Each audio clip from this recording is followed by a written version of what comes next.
So, kuha rin tayo ng 2 cards here, no, mga Scorpio natin. 2 cards here for you, Scorpio. So, yeah. Tingnan natin yan.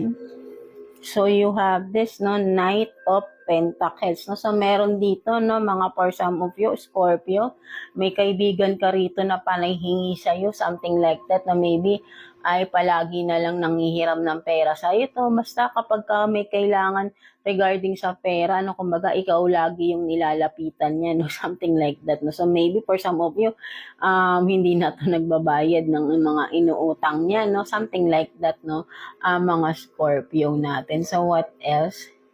So, with the 6 of Pentacles, no, tama ba? 5 of Pentacles, no? So, talaga, no, kumbaga, ang nakikita ko rito, mga Scorpio, no, itong friend mo na ito na mahilig manghingi ng pera, or maybe for some of you ay, yeah, kumbaga parang pera lang ng pera to lagi, no?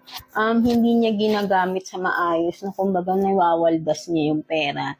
No, something like that ng mga Scorpio, no? Or maybe may friend ka talaga rito na waldas sa pera, no? Maybe for some of you, kailangan mong payuhan itong friend mo na ito, right? No?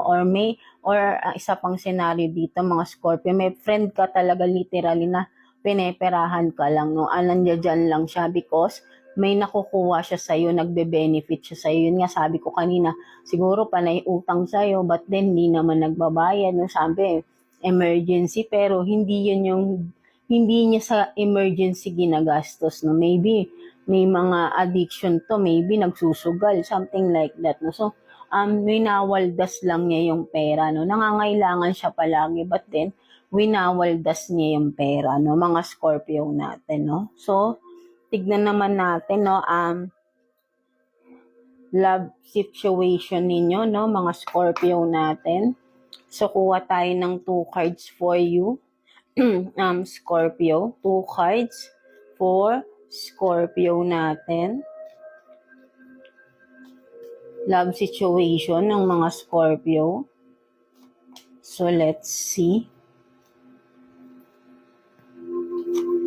So, you have this missing, thinking of you. So, namimiss kayo ng person ninyo, no? Or, namimiss mo yung person mo right now, no, mga Scorpio. So, let's see. So talaga, no, talagang love na love, no? So, signs na maybe ay, yan, no, nagkakaroon ng mga, kumbaga lagi ka talaga niyang nakikita, no, or for